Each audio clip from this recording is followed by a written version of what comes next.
राजीव और सीमा की नई नई शादी हुई थी। घर में ससुर यानी के राजीव के पिता सिद्धार्थ और वो दोनों बस 3 ही लोग थे।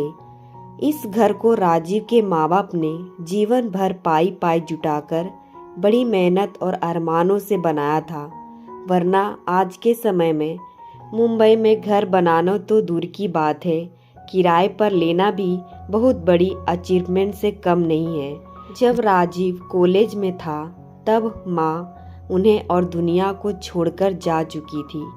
एक काम वाली बाई शंकु थी जो सुबह से लेकर शाम तक उनके घर का सारा काम करती थी। नई नई शादी हुई थी, इसलिए शंकु बाई का दिन भर घर में रहना सीमा को अपनी प्राइवेसी में बाधा सा लगता था। इसलिए अब शंकु बाई सुबह खाना बनाना, कपड़े और पोछा करने के बाद चली जाती और वापस शाम को आकर खाना बनाती। शंकु बाई की दोपहर की गैरहाजिरी से कई छोटे मोटे काम दिखाई देने लगे, जिनमें से ज़्यादातर काम बिना कहे सिद्धार्थ ये सोचकर कर लिया करते कि बहू को मदद हो जाएगी। लेकिन बहू सोचती कि ससुर को औरतों के काम में दखल देने की आदत है। एक दिन मौका देखकर सीमा ने राजीव से कहा, क्यों ना हम बाबूजी को वृद्धाश्रम में भेज दें। सिर्फ एक बार पैसा भरना पड़ेगा और उन्हें भी अपने उम्र के लोगों का साथ मिल जाएगा। हमें भी अपनी प्राइवेसी के बारे में ज़्यादा सोचना नहीं पड़ेगा। राजीव ने सीमा की बातों पर ज़्यादा ध्यान नहीं दिया। कुछ दिन ही बीते थे कि बाबूजी अपने दोस्तों के साथ एक हफ्ते के लिए टूर पर गए और उन्हें इत्तेफाक से इसी दौरान शंकु बाई भी छुट्टी पर थी। फिर क्या, सीमा को जैसे चाहिए था वैसा समय मिलने लगा। अब राजीव रेस्टोरेंट में खाना खा लेता और सीमा का काम ऑमलेट, ब्रेड या मैगी से चल जाता। खाना बनाने की टेंशन नहीं थी, लेकिन घर में निकलने वाले सारे काम तो अभी भी करने ही थे। ससुर जी की गैर हाजिरी में सीमा को एहसास हुआ कि वह बिना कहे ही जो काम कर लिया करते थे उनसे कितना फर्क पड़ता था। छोटे मोटे लगने वाले यह काम भी काफ़ी समय और एनर्जी लेने वाले थे।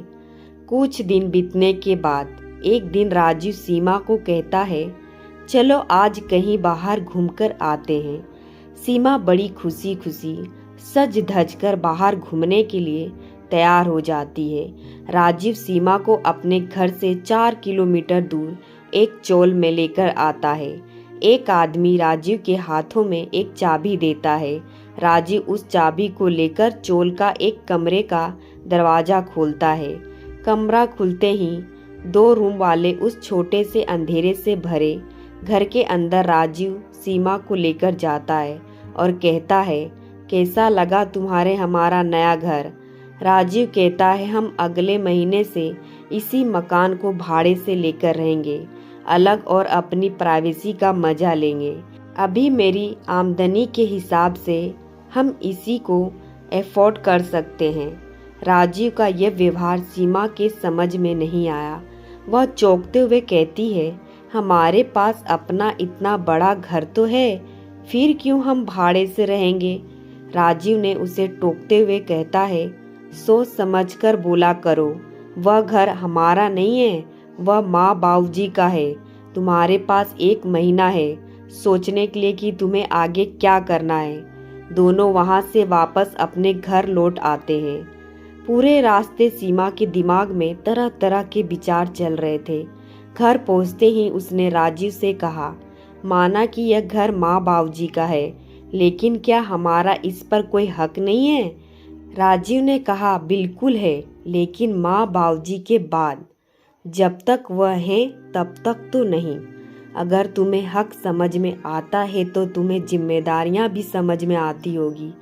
सिर्फ हक के बारे में सोचकर और अपनी जिम्मेदारियाँ भूलकर स्वार्थी होना क्या भला अच्छा होता है। सीमा के पास राजीव के इस सवाल का कोई जवाब नहीं था। वह सोचने लगी कि उसने अपने क्षणिक सुख के स्वार्थ के लिए इतने नीचे गिरकर ऐसी घटिया सोच अपने दिमाग में आने दी। उसे मन ही मन पछतावा होने लगा। सीमा राजीव से बोली, मुझे माफ कर दीजिए, मैं सच में स्वार्थी हो गई थी, मुझसे बहुत बड़ी गलती हो गई। राजीव बोला, तुम्हें पछतावा हुआ, मेरे लिए यही काफ़ी है। मैं तुमसे नाराज नहीं हूँ। बेटे और बहू का यह वार्तालाप सिद्धार्थ जी दरवाजे पर खड़े होकर सुन रहे थे। उन्होंने आसमान की तरफ देखा और बोले, भाग्यवान तुम धन्य हो जो तुमने ऐसे बेटे को जन्म दिया है। उन्होंने दरवाज़ा खटखटाया। बहू ने दरवाज़ा खोला तो उनके हाथों में पकड़ी थैली से गरम गरम समोसे की सुगंध उसको आने लगी। ससुर ने अपनी बहू से कहा, वो कोने वाले हलवाई के पास से लाया हूँ, तुम्हें बहुत पसंद है ना। सीमा को अपने ससुर के प्रति विचार और ससुर के उसके प्रति प्यार, उन दोनों का फर्क समझ में आते ही उसकी आंखों में पश्चाताप के आंसू और चेहरे पर अपने परिवार के प्यार के कारण मुस्कान आ गई। दोस्तों, इंसानी दिमाग में दिन भर में हजारों विचार आते हैं, कुछ अच्छे कुछ बुरे, लेकिन किसी भी विचार को शब्दों में परिवर्तित करने से पहले उनको समझना बहुत जरूरी है।